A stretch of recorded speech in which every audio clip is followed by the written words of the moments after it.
Bonjour, bonjour, que Dieu vous bénisse très abondamment et que sa grâce vous soit multipliée encore cette semaine. Vous avez été très nombreux à réagir par rapport à la vidéo de la semaine passée et c'est pourquoi je voudrais aller encore un peu plus en profondeur. Vous savez, la discipline en ce qui concerne la gestion de ses finances, c'est fondamental. Vous ne pouvez pas prétendre à la richesse si vous êtes indiscipliné financièrement. Règle numéro 1, faut jamais dépenser au-dessus de ce que vous gagnez. Il faut absolument, je dis bien absolument, se discipliner à ne jamais avoir des dépenses qui soient au-dessus de ce qu'on gagne. D'ailleurs, c'est même plus sage de savoir s'imposer justement un rythme de vie qui est très en deçà de son salaire personnel. Pourquoi? Parce que là, vous développez la mentalité de celui qui épargne.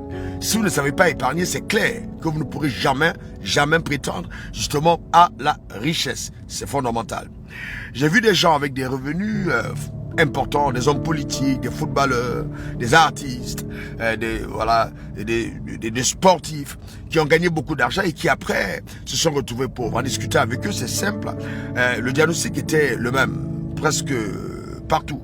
Le rythme de vie qu'ils se sont imposés pendant qu'ils étaient en activité et qui a gagné beaucoup d'argent était trop élevé. C'est un rythme de vie qu'ils ne pouvaient pas maintenir après leur carrière, que ce soit politique, que ce soit justement une carrière sportive ou autre.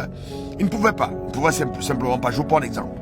Vous avez un revenu de 300 millions, 400 millions de francs CFA par mois et vous vivez avec 200 millions, 250 millions de francs CFA par mois pour tout le monde, eh bien ça va très bien pour vous. Sauf que quelques temps après, vous n'avez plus ces revenus.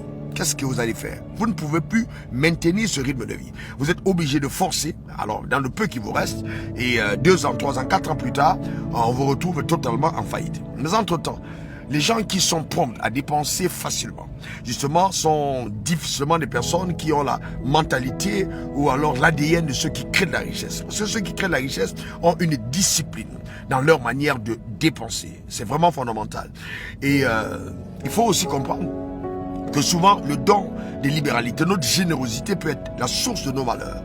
Parce que si vous ne savez pas faire l'équilibre entre votre générosité et l'épargne, eh bien oui, c'est clair que vous deviendrez pauvre parce que vous avez été gentil. Vous avez été trop gentil. La gentillesse se planifie. Vous n'allez pas simplement donner à toutes les personnes qui se placent devant vous et vous poser un problème. Non, pas du tout. C'est important de savoir discerner. Parce que certaines d'entre elles, elles viennent à vous, c'est vraiment pour vous ruiner. Le malheur de nos familles africaines, c'est que dès qu'il y a quelqu'un qui émerge, on a tout le monde. On a l'oncle, on a la tante, on a le grand-père, on a la grand-mère. Et on te rappelle que ton cordon ombilical avait été enterré à tel endroit. Il faut bien que tu soutiennes tout le monde. Eh bien, si tu le fais, c'est clair que vous allez tous retomber dans la pauvreté. Et personne n'aidera son semblable. Il est donc important d'avoir le sens de la discipline. Aider, oui, mais de façon très équilibrée sur le cycle de 30 jours. Le mois, c'est fondamental et c'est vraiment ce que chacun d'entre nous devrait apprendre à faire. C'est pourquoi je voudrais t'encourager à avoir Dieu pour allier. Quand tu as Dieu pour allier, quand tu donnes à Dieu, quand tu prélèves une partie de tes revenus que tu apportes dans l'œuvre de Dieu, eh bien Dieu, lui, il a une manière intelligente, puissante de te préserver. Sa sagesse, d'abord, son intelligence t'habite. Et c'est ainsi que, en ce qui concerne la vanité des dépenses, tu ne te retrouveras pas. C'est vraiment fondamental. Il ne faut jamais vous tromper. Ce que vous donnez à Dieu n'est jamais perdu. Et chaque fois que vous avez des revenus et que vous refusez d'apporter la part du Seigneur, qu'est-ce qui se passe? Le dévoreur a accès à vos vies. Tout de suite, d'une manière ou d'une autre. Ça peut être un accident, ça peut être des choses qui arrivent subitement. Vous vous retrouvez en train de dépenser beaucoup d'argent où Dieu pouvait vous préserver. Il est donc important d'avoir Dieu pour allier et d'intégrer la notion de la discipline financière. Je vous parlerai plus tard de l'imprudence de confondre son chiffre d'affaires avec ses bénéfices. Que Dieu te bénisse abondamment. On se dit à la semaine prochaine. Pour te servir, c'était encore moi, Ralouafou. On est ensemble. Demeure béni et comme n'oublie pas. Chaque chose que Dieu fait grand, il a l'intelligence de le commencer petit. Donc, ne te dis pas, je n'ai pas assez de moyens pour pouvoir parvenir au sommet. Tu peux y arriver si tu le veux. Commence maintenant.